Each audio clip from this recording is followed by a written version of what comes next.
Well, McLaren have finally taken the wraps off the MCL38. After an eventual successful 2023, the team are hoping to extend those positives and come out in 2024 with a bang. They developed in the fight for podiums and will be hoping to continue and fight for wins in 2024. With Lando Norris also extending his contract recently, the future is looking bright from the Woking team. I am Steph Wentworth, and joining me here we have John Noble and Matt Q. Thank you to the both of you for joining us, and welcome. Firstly, let's talk about the real car, because McLaren did surprise us a little bit. They dropped the livery back in January, but now we have seen the real MCL38. McLaren seem very secretive about it. John, what have we learnt from these new images released today? Well, we call it a real car, but I'm not quite sure it is actually the real car. It's been quite intriguing because the launch images today, they were quite dark and they weren't close up. And it was my colleague Matt Summerfield who actually noticed it, that when you looked at different angles, the floor was different. So it's fairly clear they're trying to hide stuff, not show us the real deal, as I think a lot of teams are doing. And we spoke to Andrea Stella and Lando Norris earlier on today, and someone asked them, why was the launch today not, rah-rah, big, in front of fans and in front of the media and sponsors as they normally are? And Lando said it's a performance game basically. Why would we want to give away any of our performance secrets? So I think the reality is, I think there's a lot more to come from this car. I think especially in that critical floor area, we're going to see developments. But what we have seen today is a car that's both an evolution of last year, because they made some great progress, so you can see the trends, but there are some pretty interesting steps too, like the side pods. They've kind of moved one step forward in terms of the side pods that both Red Bull and McLaren had last year. So it's kind of the next phase. I think we'll see something similar from Red Bull tomorrow as well. So it's an interesting step, but I think we can hold fire on what this car's really like until we get to the test or maybe the first race. But they're going to wheel some new bits out, I'm pretty sure. Yeah, and what about you, Matt? What did you kind of make of those images we saw earlier? Similar to John, John's more of like the tech expert than me, so I can look and go, it's all nice, shiny surfaces. But I think from we saw the RB20 brake cover at Silverstone, some great people taking spy shots and sort of zooming in them, trying to make them as least pixelated as they can. And the McLaren sort of looks broadly similar. I know we've all sort of latched onto that side pod design during this ground effects era, and it's really simple to say, like, it's really sort of simple to say this, but the fact is that it looks broadly similar to what the top-end class are doing. That's positive, because what we all want is a more entertaining season than last season. So if their car is that bit closer to Red Bull, then bring it on. But like John said, like Andrea Stella has said in this media call, it's not like a complete red herring what they've shown, but this is not the final car. So yeah, we'll be there with some photographers and pen and paper, I guess, on the first day of Bahrain testing, see what the car really looks like. Yeah, and I think you've both really alluded to the fact that it's more developing what happened in 2023 for McLaren. John, what has the team principal, Andrea Stella, actually said about this year's concept? Is it more of an evolution of that car that we saw towards the end of last year? Yeah, I think it's building on the success of last year, but I think equally they've had a few kind of problems to dial out, because we had this kind of phenomenon last year where that car moved dramatically forwards, and then we'll all remember Silverstone in the British Grand Prix and Lando leading, and that team suddenly had gone from start of the season battling pretty much at the back of the grid to fighting right at the front by mid-season, and they built on it. But there were some quirks kind of came with those upgrades. We saw Lando Norris often make mistakes in qualifying, would prove costly. So I think they spent a lot of the winter trying to dial out some issues that had kind of been put into the system. Perhaps similar to what we saw at Aston Martin, is that they improved that car, the balance went away and they weren't as comfortable. So Andrea says they've had to address that. They haven't addressed it all in the launch spec. There's more to come. They're working away and plotting the development. So I think they've addressed that. They've tried to address the tyre degradation, because they weren't fantastic on tyre deg last year. It was a big weakness at the start of the season. They made improvements, but they weren't as close as where they wanted to be to the Red Bull. So they've worked on that. And straight line speed as well. It's been aero efficiency was one of their key problems last year. So it's these three key areas they've kind of pushed on. So I think it's a mixture. I don't even call it 100% evolution. It's not 100% revolution, but somewhere in the middle. So I don't really know what we would call that. I guess we'll wait and see once the cars get out on track. Moving on to the drivers, Lando Norris did recently sign that long contract extension with McLaren, so he is committed to the team for the next few years, and also had a quick shakedown at Silverstone earlier today. John, what were his thoughts on the car when you spoke earlier on? Not much to say really. It's a shakedown test, so you're limited on mileage. You're on tyres that aren't the proper tyres you're racing on, and further compounded today by it being wet. So there wasn't particularly much to learn from today. I think today's just a process of running through the systems, just checking any initial problems. So there'll be some more running, obviously, in Bahrain. So I think we'll get a clearer indication we're on the proper tyres, because we're talking about a Formula One field where half a second is the difference between battling potentially for P2 and getting knocked out tail end of getting knocked out in Q1. So these are small differences, and those differences are only going to come to light when you're pushing it to the edge. So I think for now, no alarm bells. Everything seems all right. He seems happy with how it's been in the simulator. But it's going to be a critical week next week, I think, because none of the teams know where they're going to stack up. I think they all feel that at best they're going to be second behind Red Bull, but they can't all be second. So some teams are going to be very disappointed in 7 days' time. Yep, one of the teams has to, or some of the teams have to lose out, don't they? Matt, Lando is a really experienced driver now, and he's got that integration within the McLaren team, having been there for years. He's very much considered the team leader. Does he have any pressure on him going into this season ahead with the likes of Oscar Piastri as his teammate alongside him? Yeah, I think that's a massive source of pressure. I'm sure it'll be a little bugbear for Norris that, having guided the team through the ups and downs, having seen off Ricciardo, the young kid comes in and nicks that sprint race win. Okay, it's not a Grand Prix victory, but he's got to the top step of an F1 podium before Norris. So I'm sure that sort of is living in his head rent-free. And Piastri did come on phenomenally strong as the car developed throughout last year. So I think, Norris is the experienced one, the team leader, but he's got to make sure that he keeps that position in the qualifying heads-to-heads and, where the car's reliable, outscoring his teammate, which, I think from what we've seen, he's got absolutely the capacity to do that. He's a phenomenal driver. But Piastri's proved himself to be such a prestigious talent.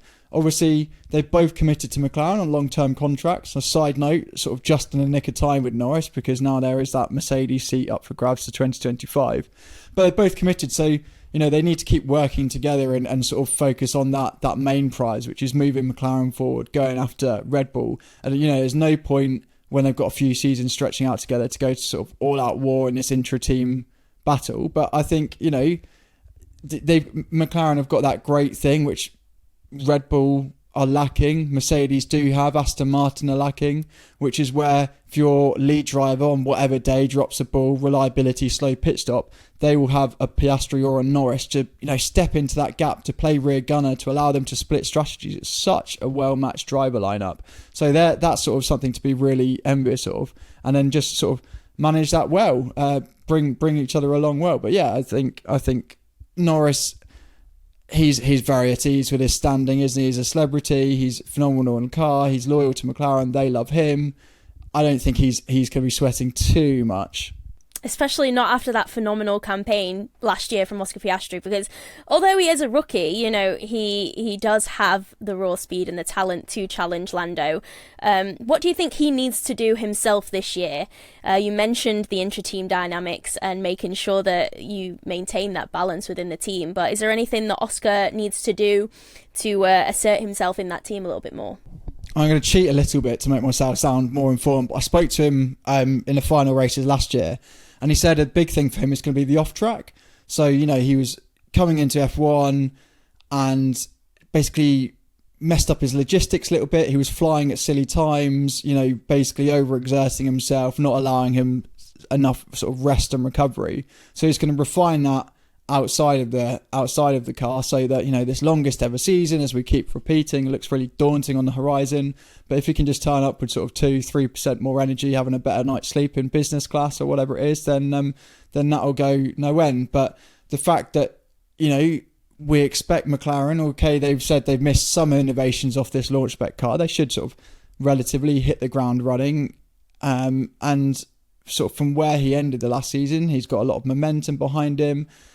If McLaren have sort of, with their updates last year, they did introduce some like tricky handling on the car. It would snap. So if they've dialed out and it's like a smooth ride to begin with, then I think he'll just build on last year. I suppose the only difference is that we saw a few times on track where I think rivals underestimated him. You know, case in point was it with Russell in Austin, where Russell sort of tried to bully his way around and then Piastri answered back a bit. So I don't think anyone will be underestimating him this year, and I don't think anyone will be giving him an inch of space. Well, as we did mention earlier, the McLaren last year didn't start off the most competitive, and as you've both mentioned, they brought updates throughout the season which made them far more competitive. They were able to challenge for those podiums. Do you think that they can continue that and potentially be challenging Red Bull for wins? I think we're all, fairly certain that Red Bull is going to be right at the top of the field as well, but with McLaren having such a successful back end of 2023, they've got that momentum going into 2024. What do you make of that, John? Do you think that in reality they will be able to challenge for wins this year? I think it's probably going to be a season, and Lando Norris alluded to this, because I asked them the question that the fact that grid had closed up so much towards the end of last year and everyone's anticipating it being exactly the same. Fernando Alonso at the launch, we spoke last weekend, this week's gone by in a blur, talked about his biggest concern was that the field is so close now that tiny fractions of a second are going to be the difference between you having a weekend where you're stuck at the back and can't do anything and being right at the front. So I don't think it's going to be a season where we get 2x2 order all the time and you've got a definite team that's going to emerge as the second fastest, third fastest, fourth each weekend. I think there's going to be a lot more fluctuations. Teams are going to be super strong one weekend because they've nailed the setup. Tyres are in the window. The drivers have got it right. Everything's fallen into play. And potentially those days they can beat Red Bull.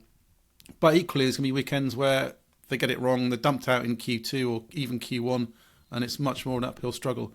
So I think it's about kind of ironing out those weak weekends, making sure you capitalise on the weekends when you've got that opportunity and getting up there. But I think Red Bull, got no doubts Red Bull will start the season strong. The car looks particularly interesting from those kind of secret shots we got yesterday of it. So they've clearly made a step, even though they've called it, I think, the third evolution was what Adrian Newey called it, but it seems much more than that. But maybe the others will catch up. Maybe the diminishing returns at the front are playing out, and we're going to have things even closer and a lot of shocks along the way. Matt, how do you make of that? What do you think? Do you reckon McLaren are going to be up there at the front? As you said, guys, before, not all of the teams can be at the front of the grid, but I think McLaren have a pretty good chance of being up there, don't you, Matt? Yeah, I think they're a good source of optimism for all of us. Like there is no bias here. It doesn't matter if it's a Haas or a McLaren or an Aston Martin. For a better season, you need someone to go after Red Bull, and Andrea Stella has been like brilliantly honest since he took that top job. So he said last year the car's off it, we will start slowly. Then he said, hang on, we've got some mega upgrades, we will be more competitive, and so it came to be. This year he's saying there's a few bits that's not on the car, but we've evolved well, and we're there's still basically room to improve. It's not as if they bolted on a load of bits and are now that much closer to the absolute ceiling. They say there's still lap time, there's still a steep development curve to this car. Okay, that doesn't mean they're going to find half a second every time they bolt on a new wing for Silverstone like they did last year, but there is scope. Whatever we see in Bahrain, they can still build on that. So if they are that bit closer to Red Bull, and again, like when you asked John and I, are they going to go for race wins? Well, it's that, isn't it, that when Red Bull have a miscue, they can go for wins. We're not saying it's going to be a drawn out championship battle that's going to go down to the wire in Abu Dhabi.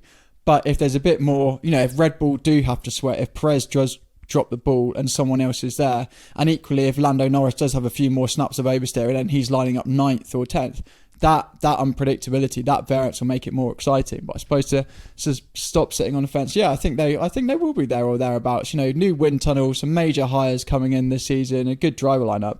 Like the ingredients are all absolutely there. Absolutely. And finally, let's kind of wrap it up. We've seen a lot of the teams this year go down the Red Bull route in terms of their side pods. But John, as you mentioned in a previous video, the suspension layout has been a big talking point in this season. Do you think it's going to carry on that year? Do you think it's going to be a big factor? It's interesting because you look at cars from the outside and you try and pick the obvious differences. It's been in the past side pods, but you spoke to all the team's technical directors at the time about why your side pod's different. Is this an explanation? They all said, no, it's not. Your making too much of it. So we kind of focus on the things that are very visually different. There is differences between the suspension systems. We've got, pull rod v push rod at the front. The same at the rear. Ferrari's, stuck with what it did last year. Mercedes has changed. Its customer teams have changed. I think we're coming down to details. I think you're coming down to tiny little areas of difference that are absolutely critical. As I think the teams have understood these regulations. These are cars that want to deliver their peak performance as close to the ground as possible, but you need to control the car as much as you can so it doesn't porpoise, it doesn't strike the ground. It's delivering the downforce and the right speed of corners. So the suspension's absolutely critical, but I don't think you can definitely say the push rod, pull rod layout that Red Bull and McLaren have got is the secret. But I think understanding how the car works, getting the dynamics right, your aero platform, understanding the package as a whole, that's the key to it all. And as Andreas Stella told us tonight, it's now a game of millimetres. Absolutely. We shall wait and see if McLaren have a little ace up their sleeve during pre-season testing next week. But for now, we are down to just one remaining team to unveil their 2024 challenger. Join us tomorrow as Red Bull Racing unveil what is set to be the car to beat. Thank you so much for watching. Let us know your thoughts down below and don't forget to subscribe. We will see you in the next one. Bye.